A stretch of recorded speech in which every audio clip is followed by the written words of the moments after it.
Good evening, everyone. Thank you so much for being here today. It's June 11, 2024. It's 6:02. We're going to go ahead and officially call this meeting to order tonight. I'm going to, Commissioner Mason, would you lead us in prayer tonight? If you would, please, sir. Let us all bow our heads. Dear Heavenly Father, we thank you for bringing us back to this place one more time. We thank you for all that you've done for this amazing county and all that you're about to do.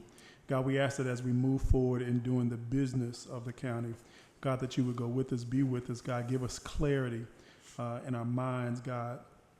God, give us peace and harmony, God. God, we continue to thank you for your blessings that you bestowed upon us and all of the amazing constituents and residents of this particular county. God, we thank you, we bless you, and we give you all the kingdom, honor, and the glory. In Jesus' name we pray. Amen. Amen. I pledge allegiance to the flag of the United States of America and to the republic for which it stands, one nation, under God, indivisible, with liberty and justice for all. Thank you so much. We are here today for our special call meeting, our budget presentation. Mr. Cooper, we're going to turn it over to you, sir. Thank you, Mr. Chairman, board members, and citizens of Newton County. I come before you today with the proposed budget presentation, which will be presented by our Finance Director, Ms. Brittany White. Before we get started, I want to just talk about some of the things that will be highlighted in this presentation. One, we're going to talk about the non-financial budget revenue categories. And we're going to also talk about the 8 finance expenditure categories and how we as a county are trying to be fiscally responsible. You're going to see in this presentation that our needs are our wants and our wants are our needs. So at this time, I'm going to yield to Ms. White as she presents to you all. Thank you. So we're going to start with our all fund summary, and then we'll dig into the general fund because I know that's what most people are interested in here tonight. So just as a reminder, we do have multiple special revenue funds. We have capital funds, and we have debt service funds, and then we also have enterprise funds within the county. So our total proposed budget for the FY25 year for the county-wide is $133,947,460, which is a 3.1% increase over the FY24 budget year. So we'll dig into the general fund now. Well, this is the all fund summary. So this just shows where our general fund is our 74.3% of our budget, and then our Cornish Creek fund is 8%, solid waste is 6.2%, our fire districts fund is 3%, our E911 fund is 2.5%, the ARPA fund is 2.2%, our grant fund is 2%, impact fee fund is 0.7%, workers' comp is 0.4%, and then the rest of the funds are so small they don't even show up on this graph. So to start with the general fund, our expenditure highlights for the general fund this year. We did have several categories that we had to add to the budget this year that were not included in last year's budget. So the first is a 4.5% COLA for all employees. So that 4.5% COLA came to $2 million. We also had to add an extra $2 million in the budget for our defined benefit plan because last year we started the plan in January, so we only funded half of that. So this year we're adding another $2 million to fund a full year of the defined benefit plan. Our health insurance increased 11% this year, so that 11% came to $1 million. We have also added $2 million into the public works budget for paving. The SPLOST is not fully funding regular paving projects like it has in the past for public works, so we did add an extra $2 million there. We also had to fund an additional ABM debt payment this year. So last year we funded one debt payment for ABM because we no longer have enough funds in the SPLOST to pay the ABM debt. So this year we had to add a second one because we have biannual payments there. So that total came to $7,555,000. All other department operating lines pretty much are held at FY24 numbers. So this graph right here just shows our general fund expenditure totals for the years. So you can see FY22 actuals were $73.5 million. FY23 actuals were $83.3 million. Our FY24 budget was $91.5 million, and our FY25 proposed budget is $99.4 million. So to highlight some of our general fund revenue increases, this budget does support a millage rate at the current millage rate of 8.439. So that was a 9% increase in the tax digest. So that 9% increase in the tax digest did offer right around $4.1 million in additional revenue. We also budgeted an increase in our loss collections, which is the local option sales tax, of $802,961. We increased the interest income revenue line by $1.3 million. So that interest income does come from the investments that we have in our fund balance. And then we also had an increase in the insurance premium tax of $600,000. So this graph shows our general fund revenue totals for the years. FY22, the actuals were $85.3 million. For FY23, the actuals were $89.9 million. For the budget in FY24, $91.5 million, and then the revenues for the FY25 proposed are $99.4 million. So this just highlights our general fund revenues by categories. So our taxes is by far the biggest category, which is $84.7 million. We also have revenues that come from licenses and permits at $1.4 million. Our intergovernmental revenues at $1.6 million. Our charges for services is $5.6 million. Fines and forfeitures is $929,000. Our investment income is $2.5 million. Our contributions and donations is $6,000, and our miscellaneous revenue is $706,000, and their other financing sources is $1.7 million. And this is just a graph that shows our general fund revenues by category. So general government brings in 90.5% of our revenues. Public safety brings in 3.6% of our revenue. The judicial system brings in 2.2%. Housing and development, which is development services department, brings in 1.7%, and public works brings in 1.1%.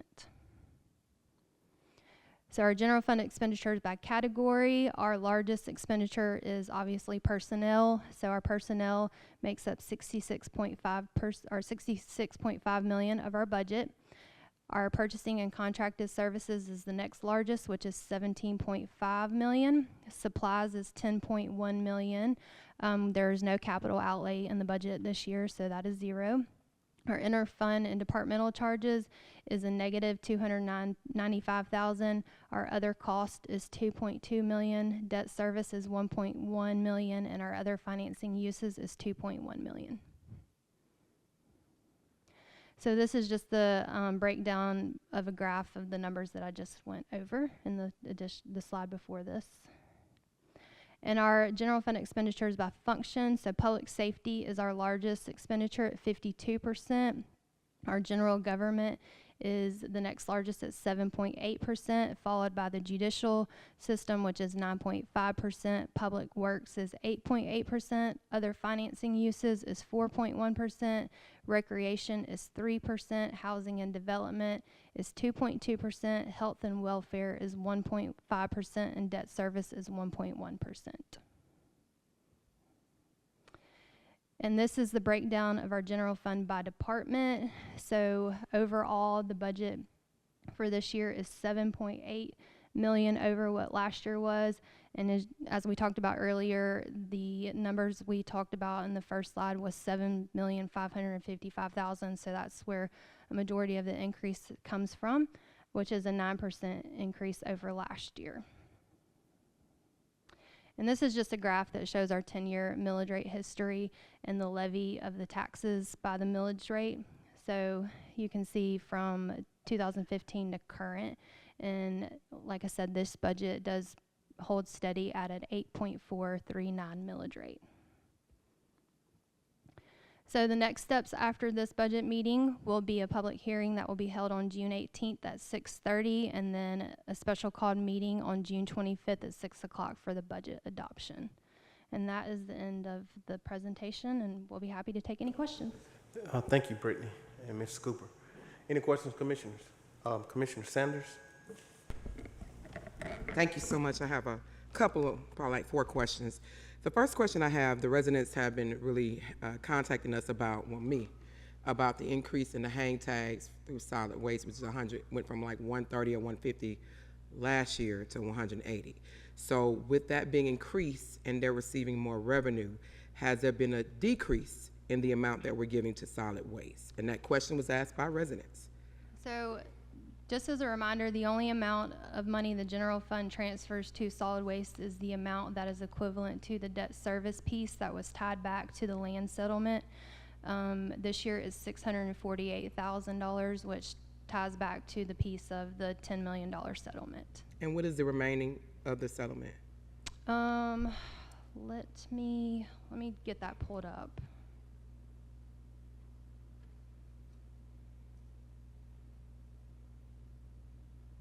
If you want to go ahead and ask your next question, I can. So the second question is the ABM debt.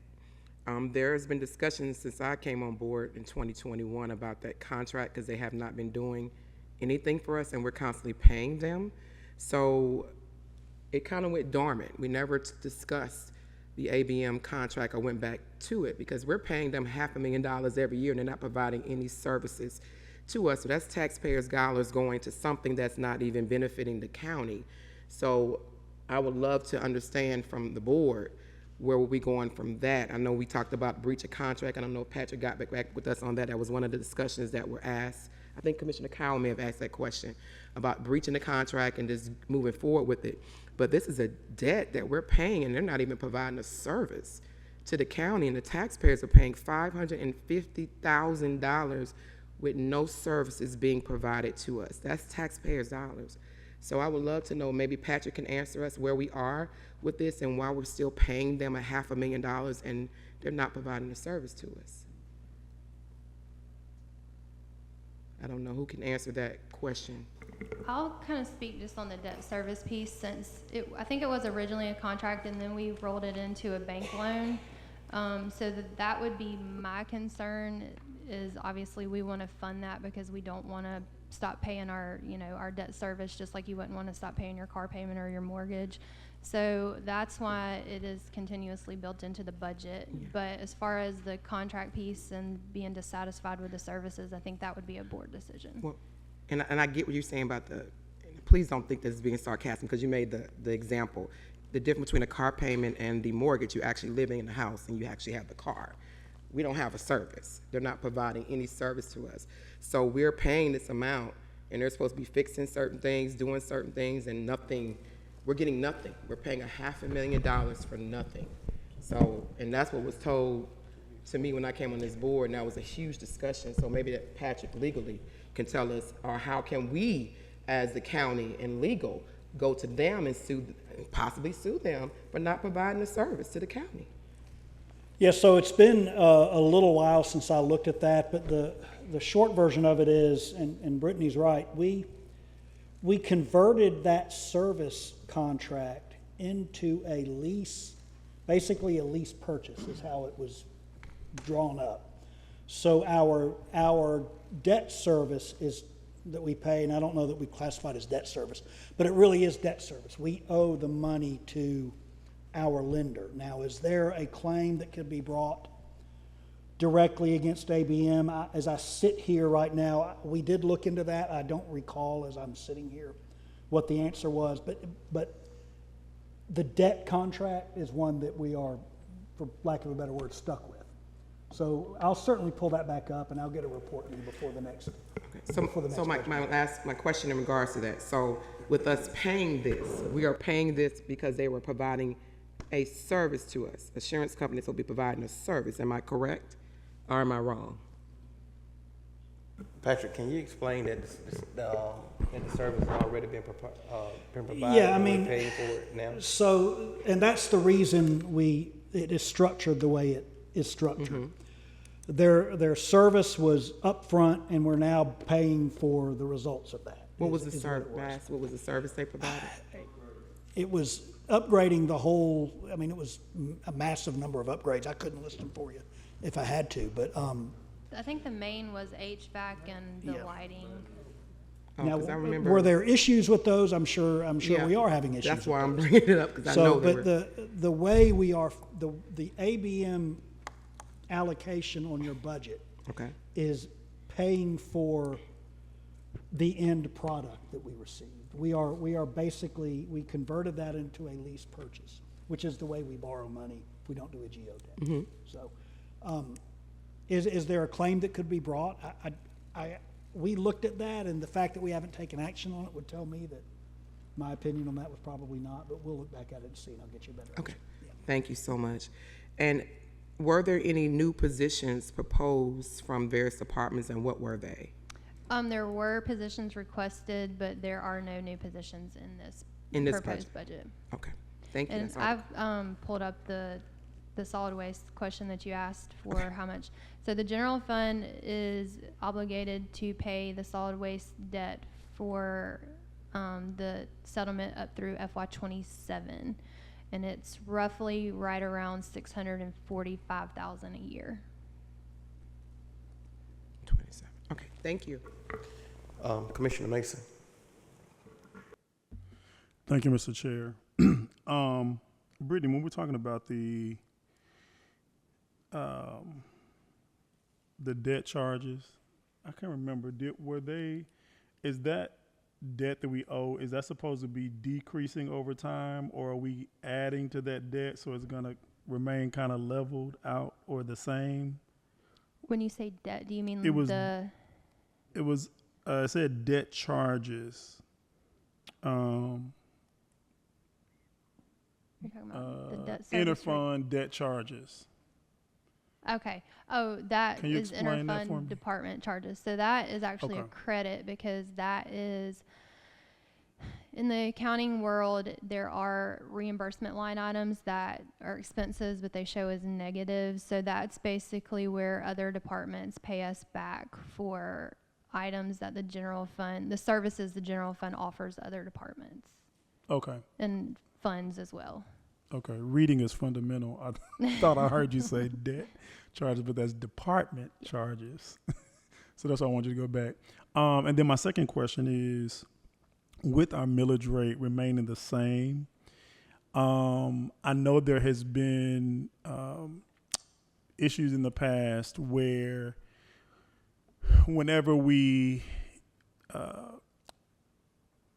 don't take a full rollback, we have to market it as if we are increasing taxes, which, by the way, that's one of the things that we're currently working on through the Revenue and Finance Committee, through the Association of County Commissioners of Georgia, to kind of help be able to address that concern, because a lot of times it is a misconception that it's increasing taxes. So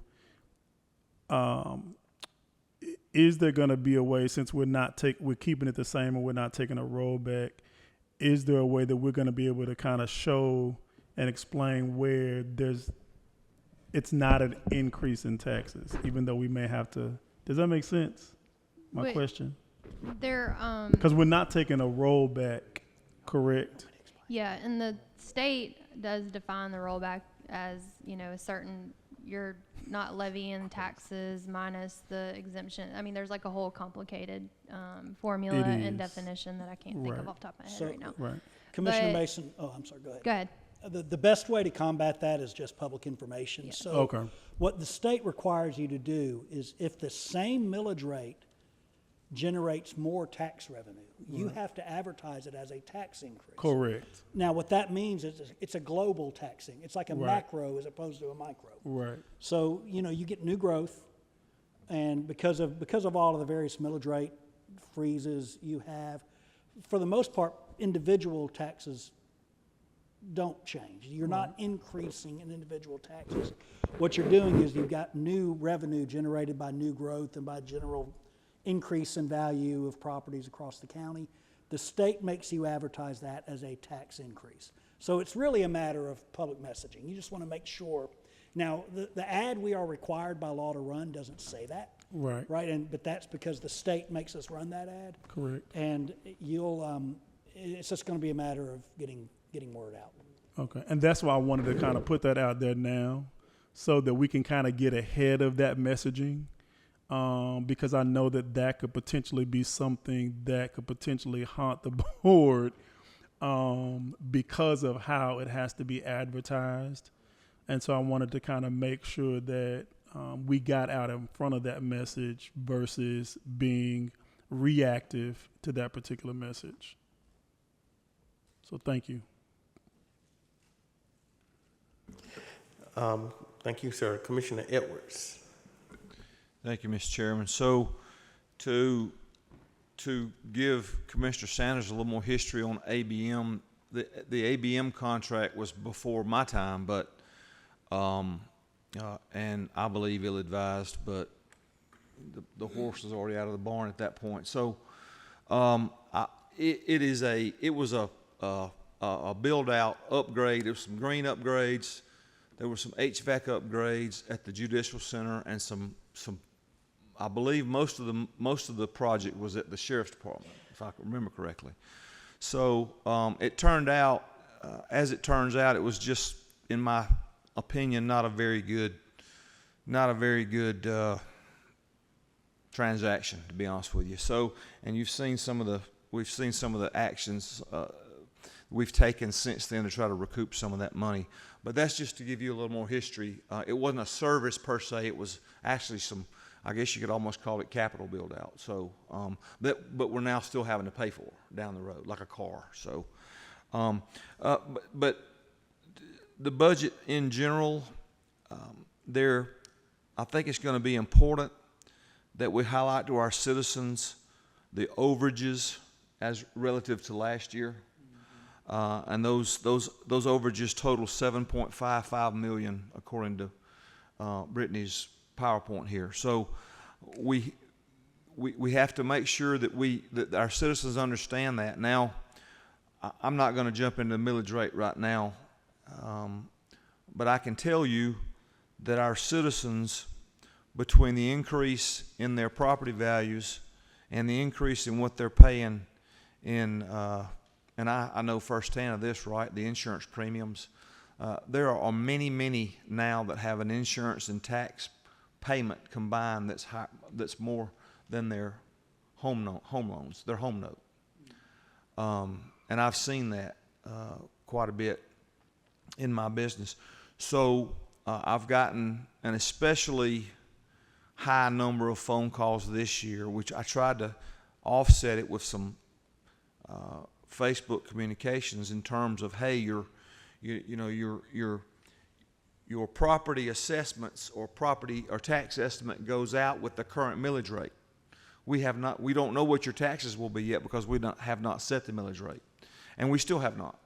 So that'll come later. But I believe, and I won't go any further than this, I believe we've got to give some relief to our taxpayers. I believe we've got to give some relief to our taxpayers, and I'm not sure how we do that yet. I've got some ideas, but starting with this $7.55 million highlighted here, I believe is a place to start. Now, I'll be the first to say that non-recurring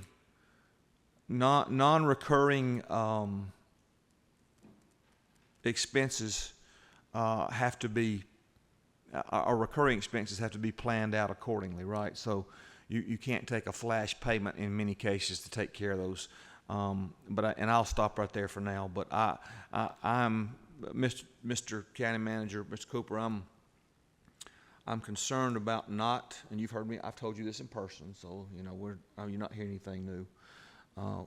I believe we've got to find something to do with that $7.55 million other than pass that along to the taxpayers this year. So I want us to work on that, and I'll get with you if you want me to and discuss some ideas. But that's where I am right now, and Brittany knows that too. So those are my comments, Mr. Chairman. Thank you. Thank you, sir. Commissioner Henderson. Thank you, Mr. C. I just wanted to share a little information since I had been here for a while, and especially during the ABM contract. There was a time when the over at the Office of Sheriff Detention Center, the air conditioner had went out, and you know there was no monies in order to fund it,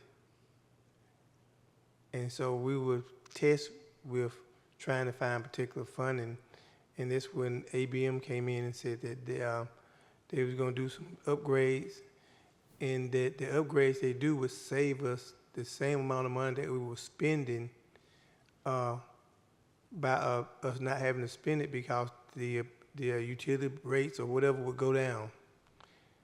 And from I think the initial thing, stuff did go down, but I think the next year stuff went back up.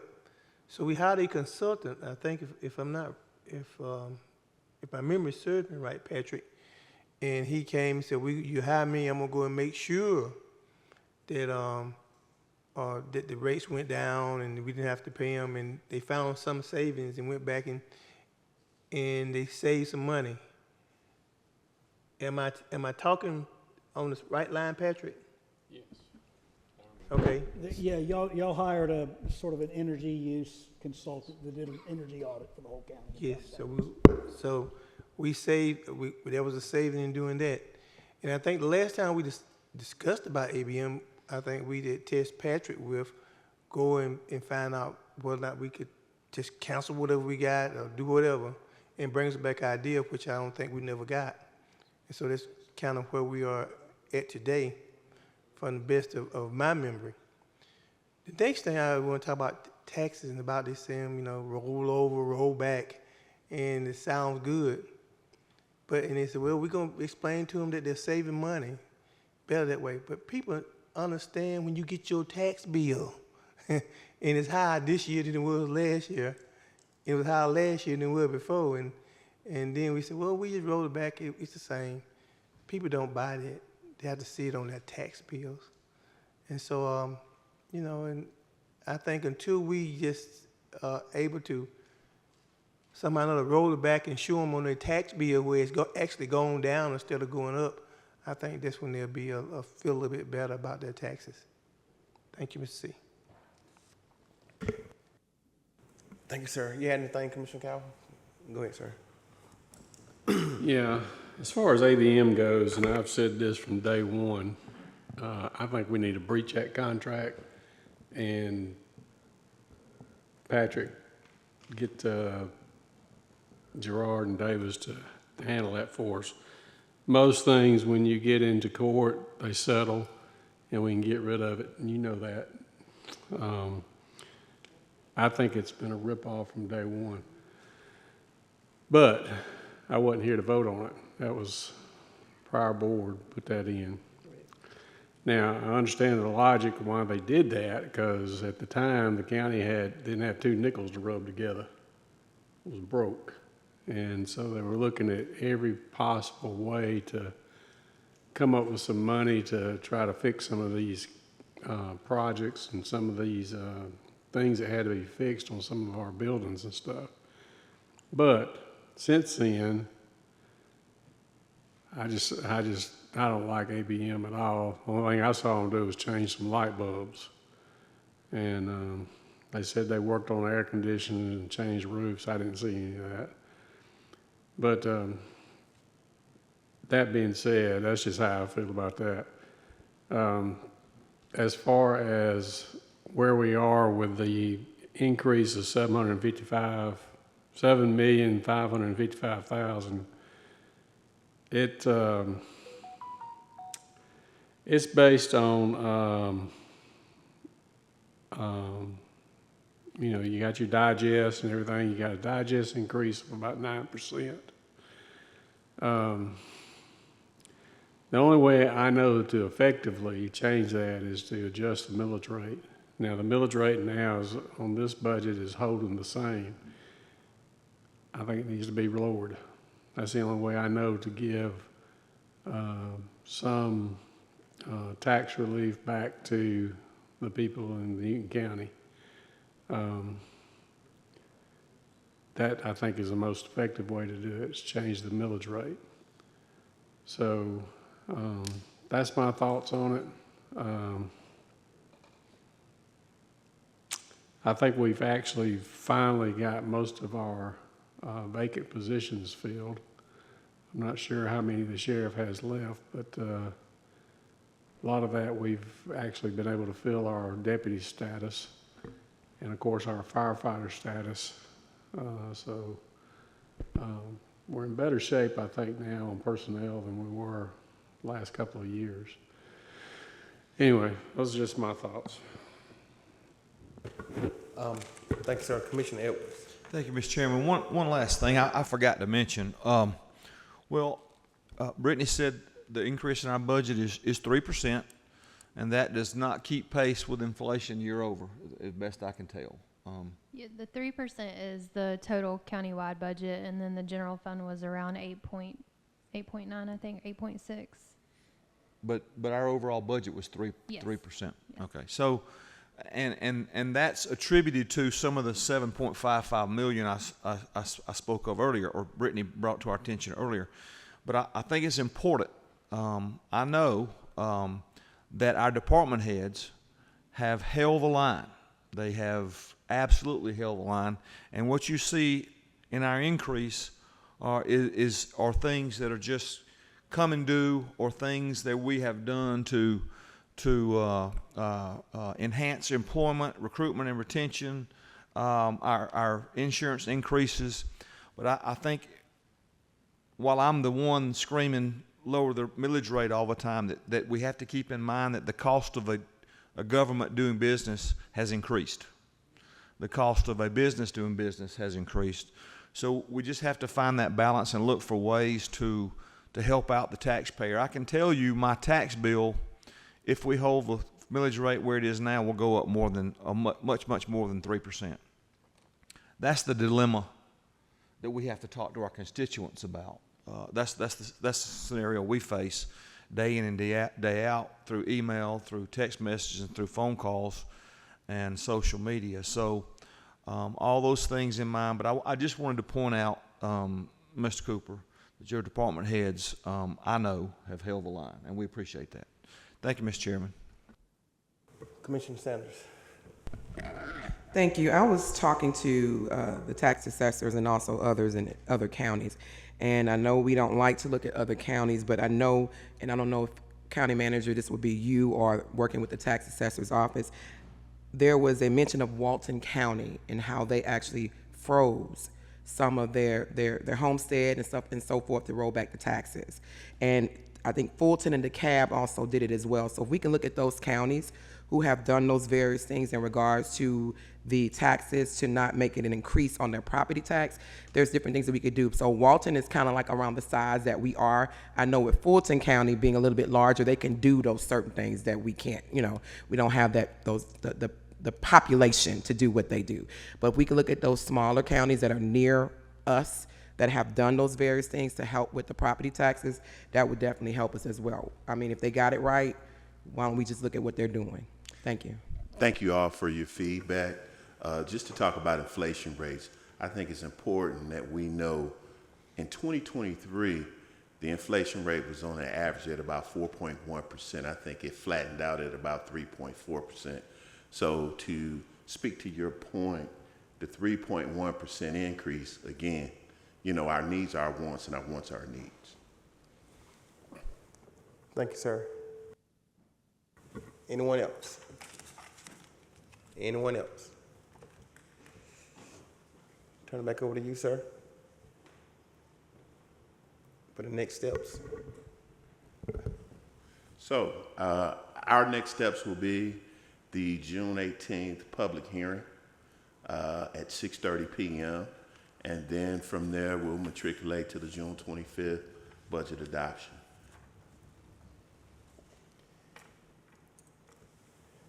Anyone else?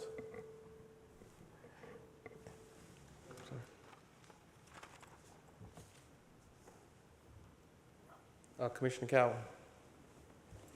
Harold, are you going to make any changes you and Brittany gonna make any changes to the budget based on what we've discussed tonight? We're going to do a comprehensive review and take in consideration what all of you all's concerns are. And if there are any changes made, you all will definitely receive notification and have ample time to review it. Okay. So we may get a revised copy on June 18th, is that correct? Correct. Yeah, okay. Thank you. Thank you. Well, this time we're going to allow citizens' comments. You have 3 minutes to do so. You may come up now and state your name and address for the record, please. Citizen comments. Thank you.